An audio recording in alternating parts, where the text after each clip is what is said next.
Bienvenidos hoy a un estudio en la palabra. Soy el evangelista Jimmy Swaggart junto a David Borg, John Rosenstern, el Dr. Don Paul Gray y Dave Smith. Y es un placer estar con ustedes el día de hoy para estudiar la palabra de Dios juntos. Como hemos dicho en algunas programaciones, estamos estudiando a Daniel, versículo tras versículo en este libro. Daniel totalmente diferente a cualquier otro hombre que jamás ha sido usado por Dios, considero. Él era un hombre de Estado y también fue un gran profeta.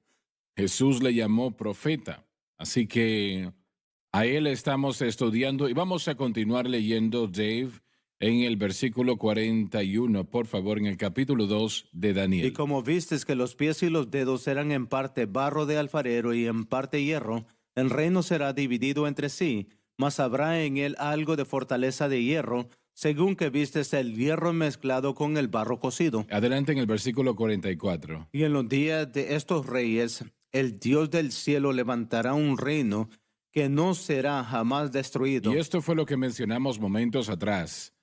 Bueno, en la previa programación, perdón. Esta es la segunda venida del Señor. Es realmente el evento más especial, un evento gigantesco, algo que el mundo jamás ha visto, la segunda venida del Señor. Y damas y caballeros, va a suceder. Escuche lo que le estoy diciendo, eso va a suceder. Entienda lo que le digo. La iglesia puede ponerlo a un lado, puede ignorarlo. La iglesia puede rehusarse a enseñarlo o predicarlo, pero lo vamos a predicar y enseñar porque es la palabra de Dios y es un evento que es sorprendente en sus implicaciones. Jesucristo propiamente va a volver a establecer un reino con la sede estando en Jerusalén y todo este mundo sabrá lo que es la verdadera prosperidad, lo que es un verdadero gobierno, porque el gobierno estará sobre sus hombros. Jesucristo mismo personalmente va a volver, damas y caballeros. Él va a tener a todo santo de Dios con él que jamás ha vivido. Será algo espectacular. Sí. Amén. Será un evento especial, quiero que lo sepa. Pero va a tomar eso para arreglar esta situación. Alguien dijo que el arrebatamiento de la iglesia va a salvar a la iglesia. Y otra persona dijo que la segunda venida del Señor salvará al mundo. Y eso probablemente es una gran realidad. Estará a punto de ser destruido en medio de la batalla de Armagedón, ¿no? Cuando Jesucristo vuelva otra vez. Ahora, adelante, vamos a leer esto otra vez en la totalidad del versículo 44. Y en los días de estos reyes, el Dios del cielo levantará un reino que no será jamás destruido, ni será el reino dejado a otro pueblo. Desmenuzará y consumirá todos estos reinos, pero él permanecerá para siempre. Eso es bastante tiempo, Sí. para siempre. Para siempre. Para siempre. Este versículo básicamente es el mismo que los versículos 34 y 35. Presenta la venida del Señor y el reino milenario que Él establecerá. Segunda pregunta. ¿Cuánto la iglesia conoce, enseña, predica, cree sobre la edad del reino, el reino milenario? Son dos palabras para el mismo evento. ¿Cuánto se predica eso hoy día o se cree? Lo que se está haciendo más popular el día de hoy, hermano Swagger, es la enseñanza antigua de Agustín, de Calvino y otros que de hecho estamos viviendo en el milenio. Que esta es Creo que el Señor lo puede hacer mejor. que esta es una era espiritual y la primera resurrección fue una resurrección Te espiritual. voy a hacer una pregunta, Jan.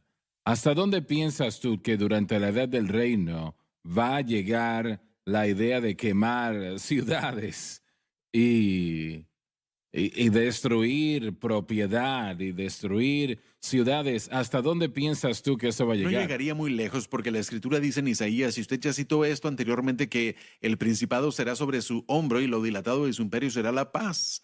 El imperio del Señor durante el milenio será una generación de paz. No va a suceder eso. No van a haber guerras ni peleas ni cosas así. Pero la razón del por qué se está popularizando y la razón por qué tiene ímpetu, como dijo Dave anteriormente esta semana, es por la enseñanza del dominio ahora. El dominionismo, la idea de que la iglesia va a convertirse en esa manifestación de Bueno, Cristo en la tierra. ¿todavía se está enseñando eso?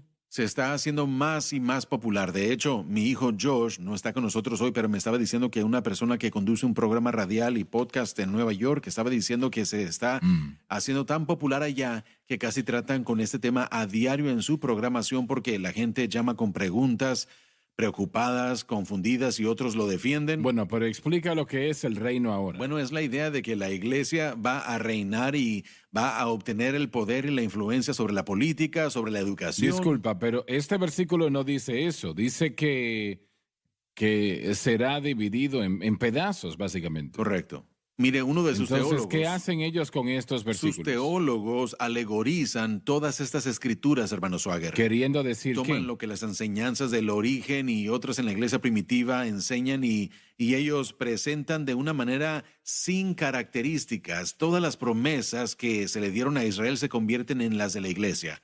Así que Israel es removida y ahora la iglesia es la beneficiaria de esas promesas. Y la manifestación de Cristo en la tierra es a través de su cuerpo, del cuerpo viviente de Cristo. En otras palabras, la venida o el regreso físico de Cristo no es el énfasis, sino el cuerpo de Cristo que se manifiesta en Cristo en la tierra. Ahora, una vez más, yo solo estoy repitiendo lo que ellos enseñan. Y ellos adquieren todo eso una vez más a través de sus doctrinas perniciosas que están diseñadas para estimular para que la gente piense qué es lo que pueden hacer aquí y ahora basándose en obras, basándose en cooperación y no se basa en la palabra de Dios. El énfasis no es Cristo ni el crucificado. ¿Me permite decir algo? Agustín enseñaba el postmilenialismo. Así es. Yo tengo uno de sus libros que es así de grueso, jamás lo he terminado. He tratado de leerlo, se llama Ciudad de Dios. La Ciudad de Dios, sí. De cualquier manera, él es citado por todos los grandes eruditos católicos. Él fue citado mucho por Lutero, por Wesley, Calvino, por mucha gente. Él fue citado y aún está siendo citado. ¿Te refieres a Agustín? Sí. ¿No? Pero él enseñaba el postmilenialismo, que significa que la iglesia será tan efectiva que con el tiempo todo el mundo se convertirá a Cristo y después el Señor vendrá. Correcto. Y así él supervisará su reino. Y bueno, por supuesto, nosotros hemos enseñado, las asambleas de Dios han enseñado el premilenialismo, que antes del reino milenial, antes del reino, la edad del reino Cristo tiene que venir. Pero los que creen en esto, la teología de Strong enseñaba postmilenialismo. ¿Lo sabía usted? El comentario de la doctrina de Augusto Strong, sus libros. No lo conozco. Bueno, usted tal vez tiene una concordancia de Strong, Tengo ¿verdad? varias, sí. Bueno, él era un gran teólogo de antaño en la era fundamentalista de los 1920 y él enseñaba postmilenialismo. Entonces, ¿no es básicamente la misma enseñanza del reino hoy Sí, y así es. dominionismo? Hay una similitud también, es Muy fuerte. fuerte, sí. No estoy tratando de comparar las dos, no sé. En cierto sentido, parece como que aceptan ese concepto. Hay dos tipos, yo les llamo tipos, pero son dos direcciones doctrinales que son muy similares y cómo se manifiestan en cuanto a la teología del dominio ahora. Está la escuela que sigue la enseñanza de Peter Wagner y también está otra enseñanza que sigue los escritos del señor Dooney, que su yerno Gary Norton y el doctor Gary DeMarth actualmente siguen enseñando esa teología del dominio ahora. Una vez más, esta enseñanza postmilenial es peligrosa porque excluye a todas las cosas maravillosas que tienen que ver con profecía bíblica y con respecto a Israel, elimina a Israel y le quita las promesas de Dios a través de algo llamado supersesionismo, queriendo decir que son de la teología del reemplazo, que la iglesia supuestamente debe recibir estas promesas y no Israel. Así que espiritualiza las promesas materiales a Israel con respecto a ellos y espiritualiza al reino de Dios en la tierra ahora y elimina la necesidad de el entendimiento de lo que debemos buscar. Entonces, esa piedra que viene del cielo, que es Cristo, que rompe en pedazos estos reinos de la tierra, con poder como el mundo jamás ha visto o conocido, ¿ellos realmente no creen eso? No lo ven como usted y yo. De hecho, algunos de los eruditos de los que yo he leído ni siquiera dan la credibilidad al libro de Daniel en lo absoluto.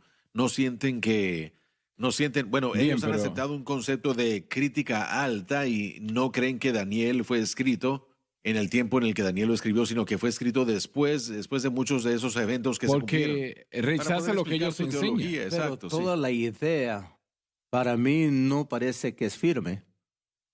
Básicamente está diciendo que todas las cosas van a mejorar, pero la Biblia dice que van a empeorar. Y eso es lo que estoy viendo que está Las cosas van a sucediendo empeorar, delante de así es. nosotros. Así es, exactamente. Adelante, versículo 45, Dave. De la manera que vistes que del monte fue cortada una piedra, no con manos, la cual desmenuzó al hierro, el bronce, el barro, la plata y el oro, el gran Dios ha mostrado al rey lo que ha de acontecer en lo porvenir, y el sueño es verdadero y fiel su interpretación. Puesto que el rey ha visto todo esto en su sueño, es Nabucodonosor de quien habló. Consecuentemente, ahora no tiene excusa para continuar adorando a sus ídolos muertos. Él debe de adorar al gran Dios, quien ha mostrado al rey lo que ha de acontecer en el porvenir. Y esto fue 2500 años atrás. Obviamente, esto aún no ha sucedido. Esta es la segunda venida del Señor. Pero, damas y caballeros, permítanme decirles algo. Eso va a suceder. Lo que es entregado en este libro va a suceder. Jesucristo vuelve a la tierra otra vez y Él vuelve con un poder como el mundo jamás ha visto o vivido antes. Y Él va a establecer un reino que va a incorporar toda la tierra. Él será el Rey de Reyes y Señor de Señores. Eso quiere decir que Él estará a cargo de todo el mundo. Y el mundo realmente entonces sabrá lo que es la justicia y la santidad. Y sin lugar a dudas habrán millones que serán salvos durante ese tiempo, entregarán su corazón a Cristo, pero todavía habrá muchos que no lo harán. Es extraño, pero así va a suceder. Ya volvemos. Estamos de vuelta. Ustedes estaban hablando de algo durante la pausa. Bueno, solamente estábamos presentando nuestros pensamientos durante la pausa sobre la influencia que la escritura agustina tuvo sobre no solo la Iglesia Católica, pero también sobre la Iglesia Reformada, la Iglesia de la Reforma. Y aún tiene una gran influencia. A menudo los argumentos son refutados citando a Agustín en vez de la palabra de Dios. Como dije anteriormente en el programa, el punto de vista milenialista, que no va a haber un reino milenial de Cristo, y por supuesto el punto de vista postmilenial que el Dr. Gray mencionó, que después de que la iglesia obtenga el poder y la fortaleza y se apodere del mundo, Cristo va a regresar. Yo nunca leí mucho de Agustino. Él se resalta bastante, pero yo nunca lo estudié. Muchos de sus escritos y enseñanzas, una vez más, de una persona no muy bien conocida, Ticonio. Algunos de sus puntos de vista sobre el postmilenialismo no se popularizaron, pero Agustín parece como que aceptó muchos de esos cuando uno compara a los dos. Así como podemos ver con E.W. Kenyon y sus escritos, como más adelante una persona tomó muchos de sus escritos con respecto a la idea de que Cristo murió espiritualmente. Tenemos que tener cuidado leyendo la escolaridad y leyendo algunos de esos libros de historia, sin minimizarlos, porque Dios sí utilizó a algunas de estas personas a pesar de sus enseñanzas malas. Pero tenemos que tener cuidado, y aquí es donde yo pienso, hermano Swagger, para mí, que el mensaje de la cruz, cuando yo recién lo acepté y comencé a entenderlo, usted lo explicó, pero mi madre me presentó a él el día que aprendí a cómo confiar en Cristo y la obra consumada, y después usted lo explicó hermosamente poco después en cuanto al entendimiento de todo. Pero al fijarme en la historia y en los libros que he leído... John, cuando viniste aquí inicialmente, ¿cuánto tiempo habías entendido? Nuestro primer viaje, irónicamente, fue en 1998 y la primera persona que conocimos fue Dan Burrett, que muchos saben recientemente acaba de fallecer hace unos meses. Dan se acercó a nosotros cuando entramos y básicamente tomó a mi esposa y se presentó con ella, y después trajo a su esposa Doreen, y eso fue en la campaña de 1998 en noviembre. Había estado siguiendo el ministerio yo ya por muchos años, hermano Swagger, desde a finales de los 70s, en los 80s, y el Señor nos llamó aquí. Yo lo conocí a usted.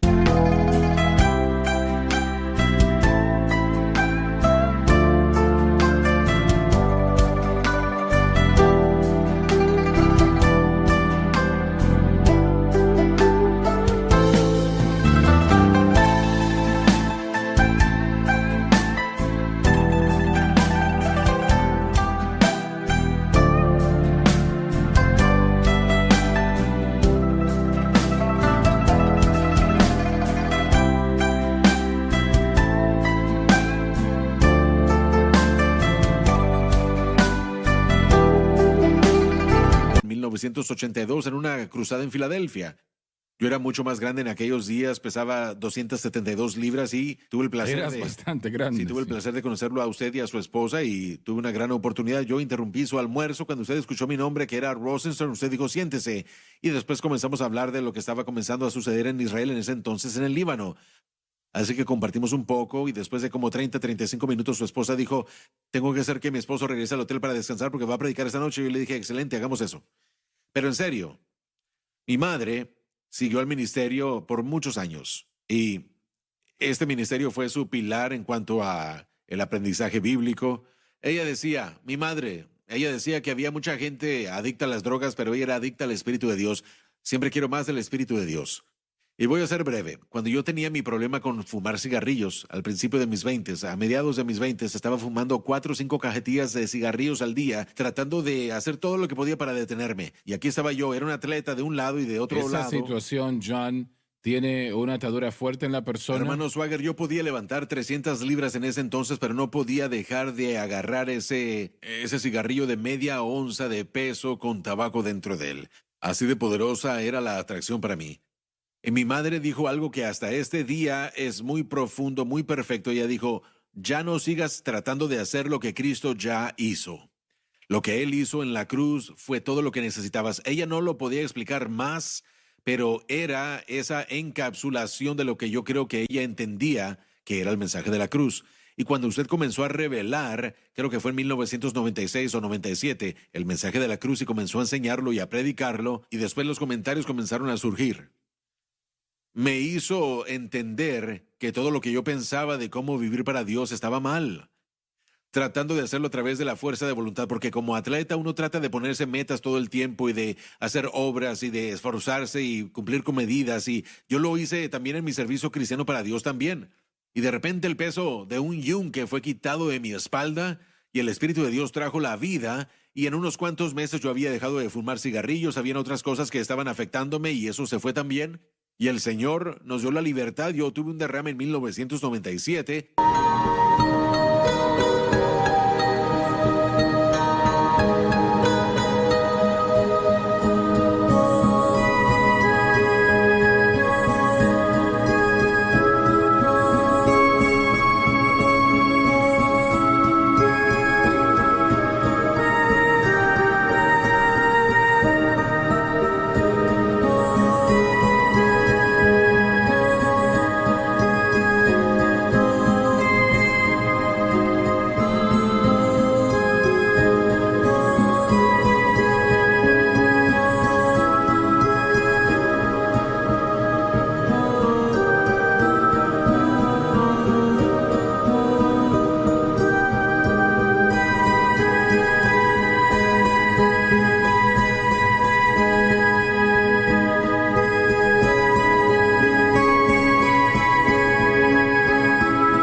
Afectó el lado derecho de mi cerebro, quedé paralizado en mi lado izquierdo. Dios de una manera sobrenatural me sanó milagrosamente. Vinimos para acá unos meses después a campaña y ahí fue cuando el Señor nos llamó para mudarnos aquí. Así que en 1999 pusimos ese letrero en la casa, conducimos para acá a la venta por el dueño, el Señor nos trajo acá.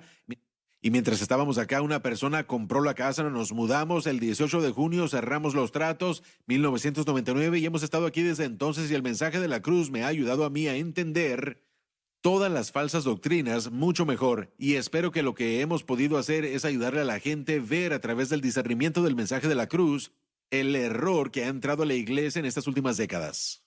El Señor dijo, cuando el enemigo viene como río, levantaré bandera en contra de él. Y ese estándar yo es creo la cruz. que eso es la cruz. Sí, Señor. Yo creo que esa bandera es la cruz.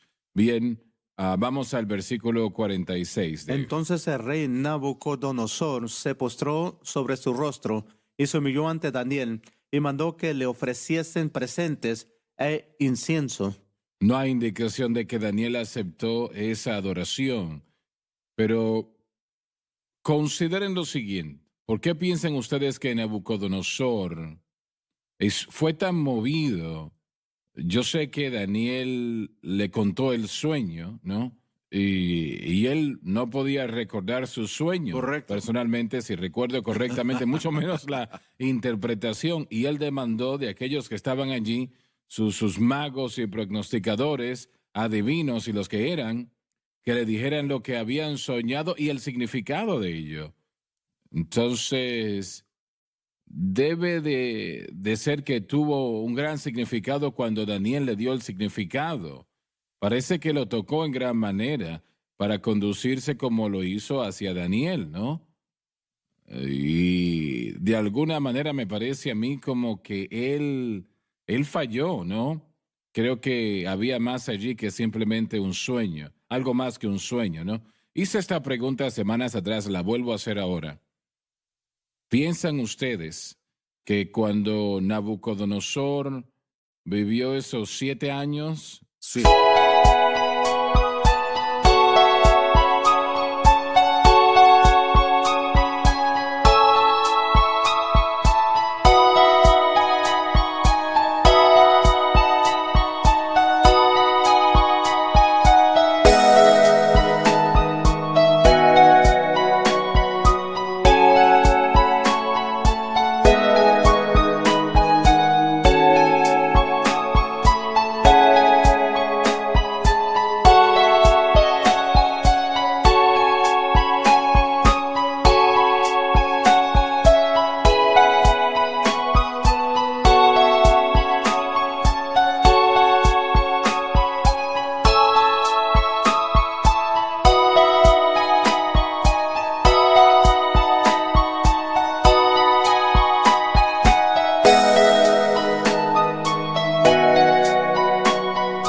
Así años es. que comió, Sí. vamos a decir, vivió como un animal, sin vestimenta y bueno, la situación muy terrible.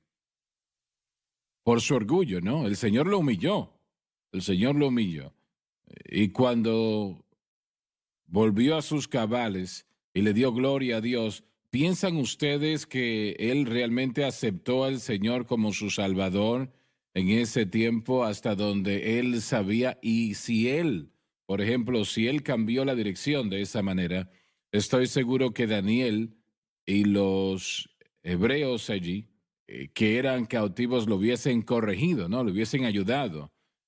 ¿Piensan ustedes que él le entregó su corazón al Yo creo Señor? que el capítulo 4 nos dice eso, hermano Swagger. De hecho, Nabucodonosor escribió el capítulo 4 del libro de Daniel. Está escrito en arameo y escrito bajo su primera persona, dando evidencia clara, y creo que la mayoría de los eruditos estarían de acuerdo conmigo. Más bien, yo estoy de acuerdo con la mayoría de los eruditos, que los que entienden correctamente sí pueden ver que el capítulo 4 fue escrito por él en el libro de Daniel, y claramente nos muestra que durante sus años de locura y cuando él salió de eso, creo que él tuvo una experiencia con el Señor.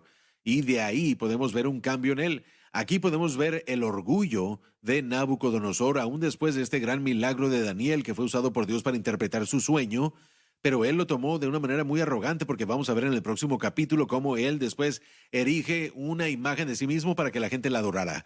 Así que él puede ver el impacto de lo que Daniel le dio, y creo que se puede ver la idolatría de Nabucodonosor hacia Daniel, porque lo adoró como un ídolo en cierto sentido por causa del gran milagro. Bueno, no estoy seguro si recuerdo correctamente esto, pero si la cronología es correcta, cuando él fue echado a la fosa de los Correcto, leones. es lo que ellos llaman entre paréntesis. Sí, Correcto, sí. ahí contiene uno. Pero estoy tratando de encontrar aquí en el capítulo 4 el verso que quería ver, que, bueno, Adelante, por favor. ¿Querías decir algo, doctor no, Gray? gracias. No. Pero miramos aquí, él exaltando a Daniel, Sí. queriendo que Daniel fuera adorado. Entonces yo pienso que hay una falta de entendimiento, pero lo que sucedió tuvo que haber sido Él no sobrenatural. entendía, él Sí, realmente no tenía instrucción sobre el tema.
Pero es sorprendente para mí de que él,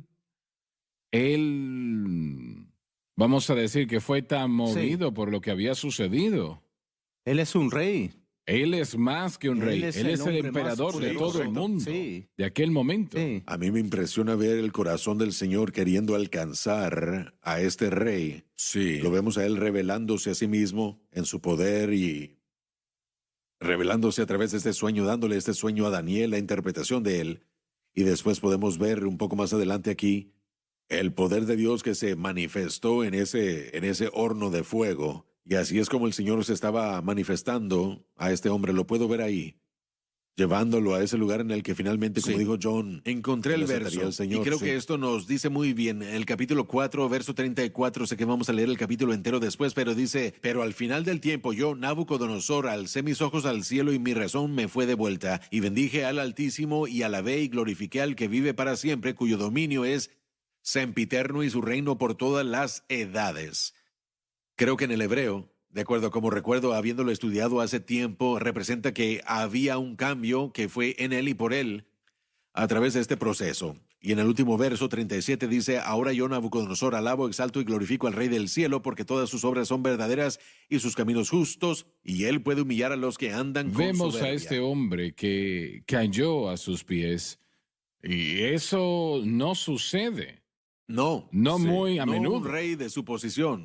No. Y esto es lo que el mundo de aquel tiempo era. Y Daniel, que probablemente tiene unos 20 años, un joven, y estos hombres no molestan a nadie, ¿no? Correcto. Ellos No. realmente no están molestando a nadie. Y aún miramos como David dijo, la misericordia de Así Dios es. alcanzándolo.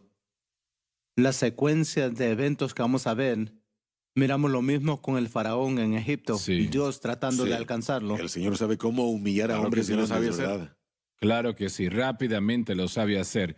Muchas gracias por haber estado con nosotros el día de hoy. No se pierdan la próxima programación.